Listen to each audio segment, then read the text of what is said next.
Bonjour, je suis France Collin, infirmière en pratique avancée auprès des aînés, chargée de cours à l'Université Laval, formatrice et consultante pour le Centre d'excellence sur le vieillissement de Québec. L'approche gériatrique, c'est quoi? C'est une prise en charge particulière aux personnes âgées, basée sur les connaissances du vieillissement normal, du vieillissement pathologique, qui nous permet de comprendre la complexité des soins aux personnes âgées et ainsi d'offrir des services et des soins optimaux aux aînés, tout en favorisant leur autonomie et leur bien-être.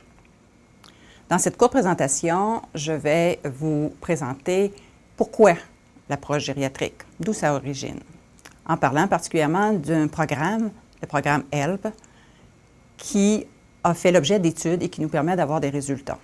On va regarder également comment y arriver, cette approche gériatrique, et les avantages d'avoir une approche gériatrique dans un milieu de soins. Plusieurs appellations pour désigner l'approche gériatrique. Globalement, nous pouvons parler de l'hôpital ami des aînés. Il y a certains programmes plus précis, comme le programme ACE, NICHE ou HELP. Pourquoi une approche gériatrique? D'où vient l'origine de l'approche gériatrique? Ça vient des milieux de courte durée. Après les observations des impacts négatifs de l'hospitalisation sur l'aîné, où on s'est rendu compte qu'il était insuffisant de traiter seulement la maladie, et aussi les impacts sur les coûts, au niveau de la durée de séjour, au niveau des réadmissions fréquentes et au niveau du taux d'hébergement. Les conséquences sur le plan cognitif, c'est principalement le délirium. Au niveau des incidences, en cours d'hospitalisation, beaucoup de personnes âgées vont développer un délirium. Et les conséquences du délirium sont multiples, que ce soit au niveau de l'autonomie, de la perte cognitive, que ce soit au niveau de l'augmentation de la charge de travail des soins infirmiers et même de la mortalité qui va jusqu'à 30 %. Les conséquences sur le plan physique, c'est principalement la perte d'autonomie. L'hospitalisation est une cause de perte d'autonomie autant que la maladie. Entre le moment de l'apparition de la maladie, l'admission à l'hôpital et son congé, environ 6,3 jours d'hospitalisation en courte durée, la perte d'autonomie est fréquente.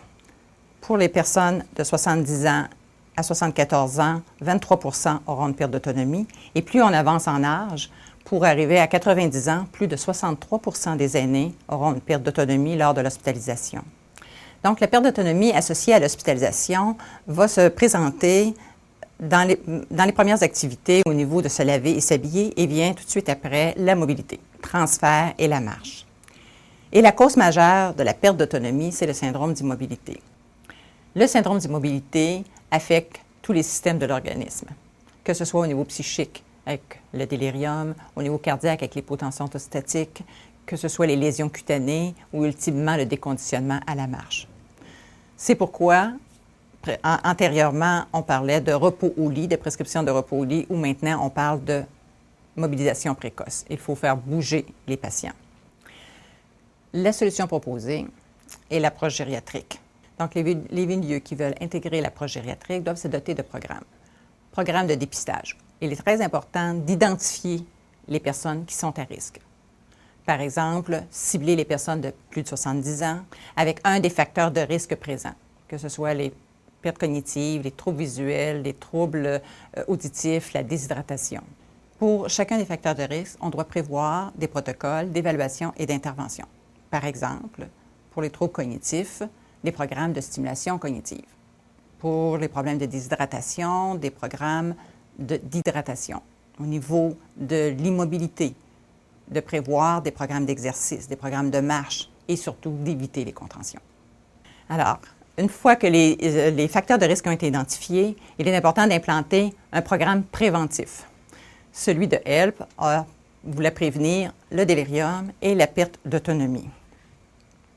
Le programme préventif, à partir des facteurs de risque, va établir les interventions au niveau de l'évaluation et au niveau des thérapies.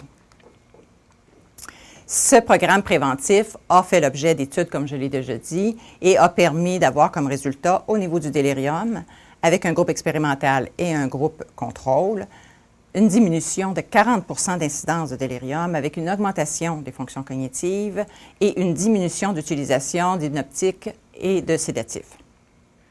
Une deuxième étude a pu regarder au niveau de la perte d'autonomie. Dans le groupe expérimental, les aînés ont une perte d'autonomie jusqu'à 14 %, mais dans le groupe contrôle, plus du double, jusqu'à 33 % de perte d'autonomie. Et troisième étude intéressante au niveau des finances, ce programme préventif a permis une réduction de 831 $ pour chaque patient en moyenne. Comment on y arrive à cette approche gériatrique? 3 règles. La première, c'est vraiment une formation à l'ensemble du personnel. Il faut développer une compétence gériatrique dans les milieux de soins. La deuxième, c'est d'utiliser des protocoles d'évaluation et d'intervention spécifiques à l'aîné, qui sont basés sur des données probantes en fonction des facteurs de risque. Et troisième règle, c'est la présence de professionnels spécialisés en gériatrie. L'approche gériatrique met en valeur les soignants, la première ligne, mais il doit y avoir des leaders, comme l'infirmière clinicienne en gériatrie, et en deuxième ligne, une équipe interdisciplinaire. Les avantages de l'approche gériatrique, c'est premièrement d'étoffer la démarche du clinicien au niveau de toutes les étapes de soins. Le dépistage, l'évaluation, l'intervention, le suivi. Deuxièmement, de guider le gestionnaire dans l'organisation des soins pour pouvoir intégrer cette approche gériatrique. Et troisièmement, offrir des soins de qualité aux personnes âgées sans avoir toujours recours à des services gériatriques, des services de deuxième et de troisième ligne. Ces compétences et ces connaissances sur le vieillissement et les moyens d'intégrer l'approche gériatrique dans les milieux fait l'objet des formations offertes par le Centre d'excellence sur le vieillissement. Je vous invite à consulter le site web du Centre. Merci.